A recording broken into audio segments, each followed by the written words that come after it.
personal është mbarsur gjithë opinioni publik që unë isha bashkëpunëtor i Evis Berberit, që unë komunikoja me Evis Berberin, që unë merja para për Molotovët para bashkisë, që unë merja direktiva si drejtoheshin protestat, dhe unë bars Mali dhe Polli 1000. Ja ta shohim pak, ja ku i ke. Një diçka qesharake. Mesazhet Belind dhe në fakt meqense e solla, se unë e kisha konceptuar disi më ndryshe temën dhe për një arsye tjetër, po e kaloj këtu tek konkrete që janë. Këto i kanë nxjerrë në mos gaboj shqiptaria.com sot. Po, Carlo Bolino, që e dini fare mirë edhe hallin e Carlos, edhe ku paguhet Carlo, ku e ka televizionin Carlo. Carlo në ftoi me që jam në emision këtu ke ju sot, e ftoi që nesër paradite të vinë në gjyq, dhe të paraqitet në gjyq dhe të mos fshihet, dhe i rikujtoj edhe një herë qytetarëve që janë pikërisht këto media.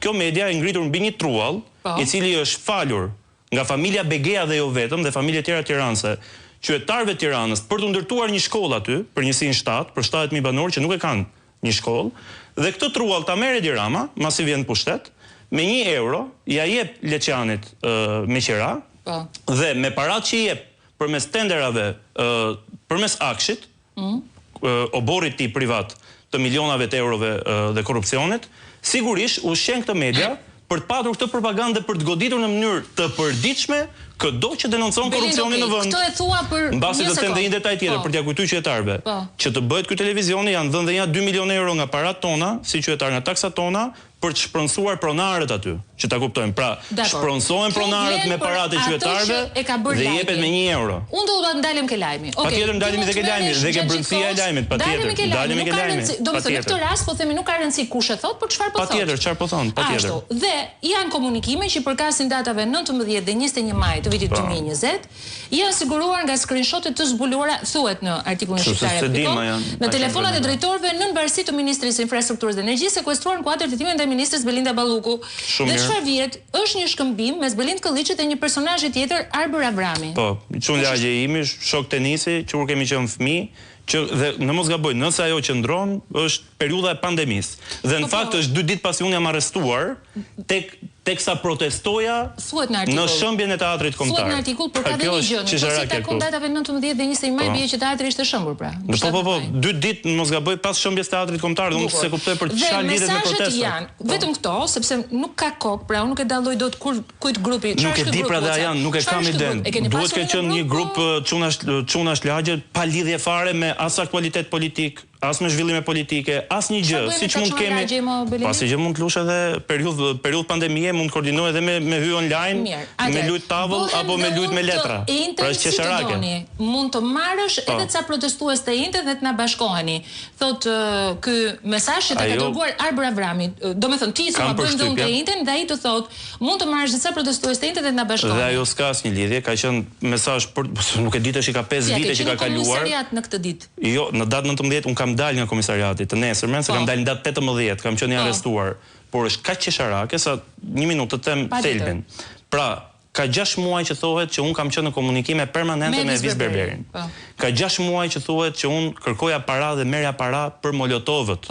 Ka 6 muaj që thuhet që mua më jepeshin direktiva si të organizoheshin protestat, duhet të mblidhja njerëz, më jepeshin para për të organizuar protestën para Bashkisë Tiranë, e cila në fakt kishte ndodhur dhe unë e demontova herën e parë me reagimin tim publik, se ishte një vet asgjësim logjik i atyre që kishin ngritur edhe akuzën e parë, duket që është e njëjta dorë, që është sigurisht Erion Veliaj nga qelia e Durrësit, apo janë shokët e Erion Veliajt nga qelia e Fierit, apo është motra e Erion Veliajt që pritet shumë shpejt Belinda Balluku, ti bashkohet në qeli e Erionit, apo është babai të dyve, mentori të dyve, Edi Rama, edhe i Veliajt, edhe i Belës, që i ka këto gjëra. Pra edhe i Lalit, edhe i Belës ka një mentor, Edi Ramën, që sot është në hall, po ai është në hall për një arsye tjetër. Për shkak të kësaj vizitës në Amerikë që do kemi kohë që të ndalemi pak, dhe për shkak një 2 gjërave që janë thënë në Amerikë dhe në këtë rezolutën që unë kam marrë me vete. Se Shqipëria sot zyrtarisht paraqitet një narkoshtet, një regjim narko-autoritar nga Partia Republikane Amerikane dhe nga organizata më e madhe e qendrës djathtë në botë, që është IDU-ja.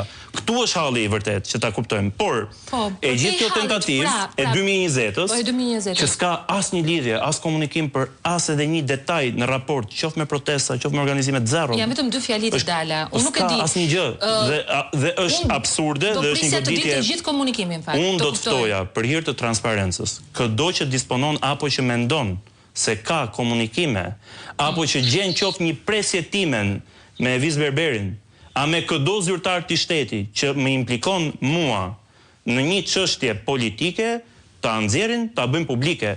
Por këto metoda për të krijuar spin-offe, për të hequr vëmendjen nga skandali i radhës. Në fakt është zgjedhur bashkë në një kohë shumë të vështirë, në pikën më të ulët të qeverisë Rama. Për të hequr vëmendjen nga debati i Rama Balluku, nga vjedhja e 50 milionë eurove ke tuneli Llogaras, sigurisht nxjerrin zbuluar ata që janë sot në hall të madh, që sigurisht është Erion Veliaj, është Belinda Balluku dhe është Edi Rama. Dhe janë po mediat e tyre. Këtë pa diskutim, këtu është dora e Erion Veliajt, pa diskutim, është dora e Erion Veliajt dhe është media personale e Erion Veliajt. Është media që unë kam nxjerr dokumenta se duhet kuptojnë ti tresin pak kujtesës. Është kjo media të cilës unë i kam nxjerr faturat që merrte nga insenatori i Tiranës në sallën e parlamentit kur kam qenë deputet. Është kjo media që është ushqyer dhe që janë proces dhe që e ftoi nesër të vinë gjyq, përballet në gjyq, po, kam gjyqin atë. Më ka hedhur mua Carlo Bolino në gjyq për shkak të akuzave që kemi bërë që janë fakte të denoncimit të ngritjes kësaj media në një truall që është falur. Denoncim zyrtar. Po patjetër. Pra ke shkuar përpara drejtësisë. Ka kallëzim, po patjetër ka kallëzim me shkrim të regjistruar nga Spaku, të regjistruar në regjistrin e veprave penale, por pa autor, por të regjistruar, dhe është kallëzim i grupit parlamentar të Partisë Demokratike, kjo që u them unë, dhe kallëzimi i sekretarit të përgjithshëm PD-s. Pra unë e kam bërë detyrën si qytetar. Megjithatë, një mesazh të qartë e kam. Nëse mendon Carlo apo Erion Veliaj, apo Belinda Balluku, apo tutori të dyve, Edi Rama, se mund të më shantazhojnë mua me këto fake news-e dhe ta ndajnë mendjen për fake news-et, kur organizoja unë protesta me porosit tyre në 2024-ën, në 2023-ën, 2022-ën, apo tani na dolin 2020-ën, këta e kanë të kotë, mua më kanë përballë. Unë po përgatis një kallëzim të ri, këtë radhë të drejtuar drejt për drejt tek Edi Rama. Për të gjitha vjedhjet dhe abuzimet, këtë radhë do të ndalohemi çik edhe ke pronat publike të këtij vendi.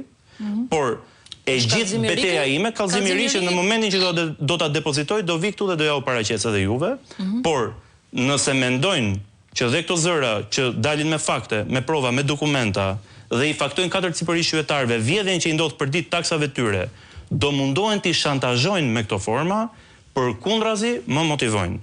Nga nesër unë do të kem kallëzimet e reja, do të kem provat e reja dhe faktet e reja për hajdutërinë e Edi Ramës, për hajdutërinë e Belinda Ballukut dhe për hajdutërinë e zyrtarëve tjerë të lidhur ngushësisht me Edi Ramën në raport me pronat dhe paratë e qytetarëve shqiptar.